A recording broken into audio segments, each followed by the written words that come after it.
guys, Jamie here for Bird Attack Records. I'm here with Jack from Slapshot. Welcome. Hi. Is it your first time at Punk Rock Holiday? It's my first time, yeah. Yeah. It's you were saying you don't like to go outside too much, so you've not looked at the scenery too much. No, I haven't been outside of the backstage area yet. This is my first adventure outside.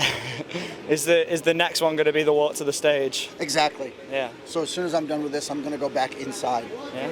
That's fair. You can watch it from the van as you drive away. Sure. All the beautiful mountains. Yeah. Everyone. I'm all the flesh. Everyone with their shirts off. It's disgusting. It's pretty disgusting, actually. It's just not on. We're very reserved in Britain. We don't like to get naked. So. Well, I think Europeans are a bit more loose. If you say so. Well. So you guys are in the middle of a European tour. You've just started. No, we just kind of started. This is our fourth date. And you don't tend to tour as much as you used to. Is it nice to get on the road? Yeah. I mean, we all have jobs and families and things like that. So, we're actually touring this year probably more than most years we have in the past. Maybe 10 or so. This will be November. We're coming back. It'll be our third time this year. So, it's a lot for us. Do you think because you have other jobs now, you appreciate touring more? It's kind of a getaway, or do you? No, I don't. Is it still the same? Yeah, I mean, you just get in the van, you get going. It's it's uncomfortable, and I wouldn't say it gets harder or anything like that, but it is what it is. Yeah. I mean, it's fun to get away. I mean, travel around and see your friends. I don't particularly like touring in the summer all that much because it's hot and uncomfortable. I don't like being hot and uncomfortable. I understand, but most shows are hot and uncomfortable. Yeah, but that's different. Okay. You can let it out then.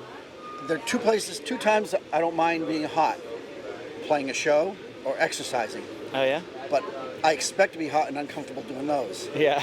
When I don't have to be hot and uncomfortable, I don't want to be hot and uncomfortable. I guess it is about the expectation, you're prepared for it. Exactly.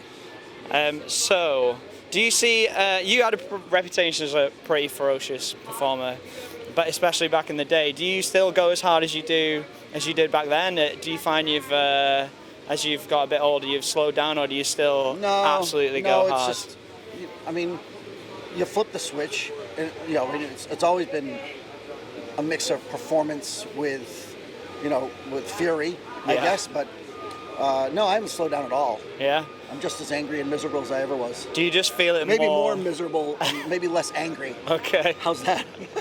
Do you just feel it more the day after? No. Really? No, I'm in good shape. Yeah, you work out, Do you see any similarities now especially on tours like this where you've come to like the far reaches of Eastern Europe? Do you see any similarities with somewhere like here where the punk scene's kind of younger than with the hardcore scene in the US back in the day? Oh, sure. I mean, you can't do this in the US. You couldn't do like a punk rock festival at all. I mean, Warped Tour this year. I mean, it's sort of like that sort of type of festival. Nobody goes anymore. It's just nobody goes. You just can't do it. And particularly in like the further east you go, the bigger it seems the shows are, the crazier the kids are. Yeah. So I think it's newer to them and they appreciate it more. I guess they just didn't get it the first time round because bands couldn't tour out here, like Yugoslavia. I mean, well, we came to Yugoslavia. In '91. Nice. How was it back then? How has it changed from then to now? Because this is former Yugoslavia, I found out. Yeah, well, I mean, Yugoslavia then, it was like the war was just about to get going, so it was a little bit sketchy still. The shows were okay, but I'd say probably like more where the east part of Germany was really starting to kick it off. Right. So those shows were amazing. Because there's still a big punk scene in East Germany now as well. Sure. Probably the biggest in Europe, I'd say. Yeah. But I mean, I find the difference between, like, say, American audiences and European audiences is, in America you've got your hardcore kids, you've got your rap kids, you've got your metal kids. Yeah. And the lines don't generally cross. Whereas we could play a show in say, Berlin, play the show, and after the show go to like a disco down the street. And there'll be a bunch of kids from our show at the disco. Yeah. You get a lot more crossover. And I think that's where the lines kind of that's where it's very different.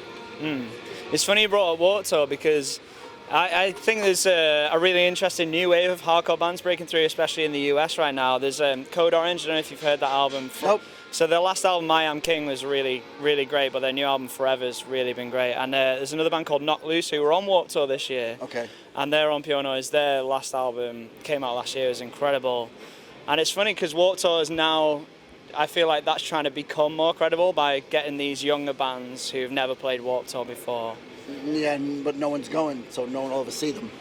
I think if they can get younger fans. I mean, you got to go back to playing like smaller shows and going on tour on your own, things like that. Unfortunately, nowadays, everyone thinks they get a Facebook page and that's enough. Yeah.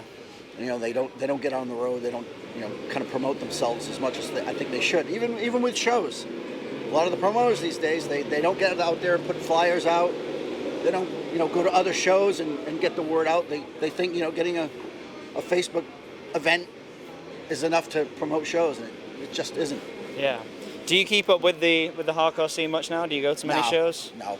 Do you still I go to shows occasionally, like if it's a friend band coming to town or something like that, but for the most part, no. Are you still based in Boston? Uh-huh. Is there a scene there still, or? Oh, Boston's probably one of the best hardcore scenes in America. Yeah?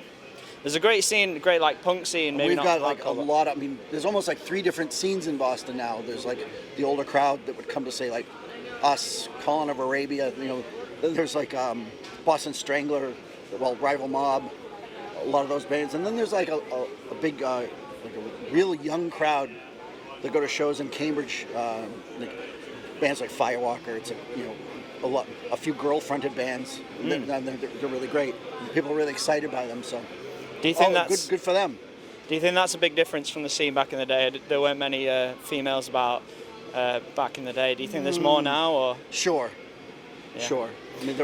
I wouldn't say any was ever like not accepted or not welcome.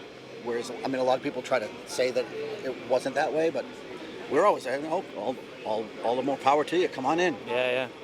Are you excited for the show tonight? There's no barrier. It's a huge stage, but there's no barrier, so it's kind of like a club show on a massive stage. Good. Yeah, I don't like barriers. The Pennywise show last night, all of the crowd got on the stage on the last song and crowd surfing. And I probably won't enjoy that so much. I think it was a special case. Yeah, I'm sure they told security to No, it's okay. Yeah. That's fine. Honestly, I've always been like, you pay your money for a show, do whatever you want. Yeah. I've always said that. You paid your money, stage dive, fight if you want. It's not my problem. Yeah. We had Fletcher from Pennywise in here last night, and he told a story about when he was 16, he had a fight with Henry Rollins. I was wondering if you had any Henry Rollins stories you could share. No, not really. Okay. No worries. I saw his first ever sort of like practice show with Black Flag. Yeah. But that's kind of my only one. Yeah. I never thought whatever. We could go into a whole thing about like Henry Rollins joining Black Flag. I never liked it. Yeah? He was a DC guy. He didn't belong in an LA band. Yeah. But that's just my, he was a personality. He's a smart guy. Writes well. But I never thought he belonged to Black Flag. That's fair. Did you like Rollins' band? No. Okay. Fair enough. No, I didn't particularly like all the stuff they did, with Henry after, like later on. I guess My War was all right, slipping in, I suppose. But once Chuck left the band and it was Kira and that crew, no more. That was no more Black Flag. He's bringing his spoken word thing to Manchester soon. I just really want to. I hear it's amazing. I hear he's really, he's great. He's a personality. Yeah. Smart guy. He's well spoken. I can't get up and do a spoken word. I couldn't do it in a million years. I'd get. We try to play songs like straight through without stopping. Yeah. There's a good reason for that. Because if I start talking between songs, we usually get into trouble. I like those kind of shows where someone starts talking and the rest of the band just goes, "Oh shit." Yeah, that's my favorite. That's usually what happens with me. So we try not to stop. Yeah. Nice. So you released a new album a few years ago. Have you got any? Actually, yeah, we're finishing up one. When we get back, literally the day we get back, the next day I've got time in the studio booked to finish my vocals. Nice. It should have been done back in December, but I don't know. I kind of hit a dry spell writing lyrics. I could write the same crap, but you don't want to force it. Everything I was writing, I just didn't like. Or if I wrote it and then I recorded it, I'd be like, I don't like it. So I just scrapped a bunch of it, and I want to start over. So Yeah. when we get back that week, I've got everything written. We'll see how it goes. Yeah. Because there's a difference between writing it and hearing it in my head, and then getting in the studio and yelling it at the top of my lungs. Yeah, Sometimes definitely. it's hard to get the words out, and they don't fit, and things like that. So we'll see how it goes. It's great to know that you. But it should be out this fall. Yeah. Before our nice. November tour. Pretty soon. It should be out. It's great to know that you're still very like particular about stuff like that, because I'm not going to name any names, but there's definitely some bands that get to a stage in a career where they've released a load of albums, they just go, yeah, we'll just put something out. Well, yeah, I mean, I did some of that back in the 90s, and those were like the weakest records. Yeah. So I kind of made up my mind that I wasn't going to force it anymore, and good that the other guys in the band haven't pressured me too much, but it just wasn't coming. And if it's it just wasn't coming to me, then I don't know. I didn't feel the point in just sitting there with an empty page, agonizing over every little detail. Yeah. If it just wasn't coming, then I just wouldn't do it. Fair enough. Because I could write. Sure, you could write songs about the scene or politics. Politics aren't my thing, so I don't write. I try not to write songs about current politics, even though, sure, there's certainly enough to write about in America right now. Definitely. It's just not my thing. Fair enough. Well, I'm looking forward to the show. It should be sick. It'll be my first time seeing you, so I'm really looking forward to it. All right. Well. And have a great show. Not to disappoint. Well, we'll see. We'll see. It's true. You never know. We should be filming some of it, so there should be live videos up on the okay, cool. up on our YouTube. So stay tuned for that, and subscribe to Bird Attack Records, and we'll see you next time. Bye. Bye.